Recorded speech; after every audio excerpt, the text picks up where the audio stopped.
and you were talking about, going out and ice skating and having fun. I understand, Kay, that you have kids as well. A lot of people are worried about moving to a big city, moving to this melting pot of culture, and bringing their kids. It can be something that can scare somebody.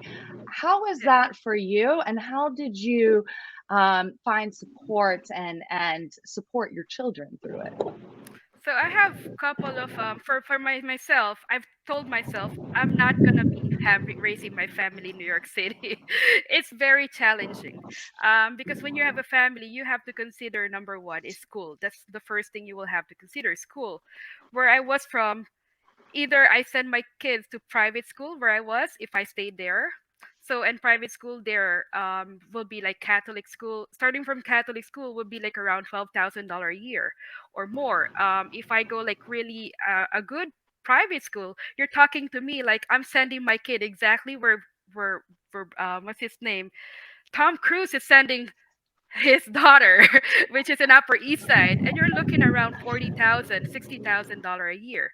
I have a family member who actually lives in Manhattan and they send their kids to private school, but both of them are lawyers. But when you're talking about a nurse's salary, I don't think it's financially smart to do that. Right. So a lot of our colleagues tend to go outside of Manhattan. Some of them they're called upstate in New York. Not really upstate, it's called Westchester, which is like 30 minutes north of Manhattan. Some of them go to Long Island, which is Long Island is which is like kind of east of Manhattan, also near Rommel. That's near Rommel. It's a more livable. So if you have family and you don't belong to the rich class, I would say you're not earning more than $400,000 a year, and it might be a little challenge going staying in New York City to raise a family. That's one thing you consider is school system. New York school system, because it's a melting pot, there's a lot of government school in there, public school. Would I say they're the best? They're not the best, honestly, but they're okay. So that's why there's a lot of supplementary schools outside. I send my kid to Kumon also. Supplement. You know, if you're sending your child there in New York City and you have a family and you're living on a nurse's paycheck, you want to consider public school and supplement also. Like there's other religious class on the weekend and supplement them with like Kumon, Mathnasium, something like that, like after school program. You get them involved, STEM activities. So then it might be better for you also. But You heard it majority, straight. yeah, I'm sorry, but I'm saying New York public school is not the best. You need to supplement it, and you don't want to kill yourself working so much hard, earning that 300,000 a year, and you don't have time for your kids either.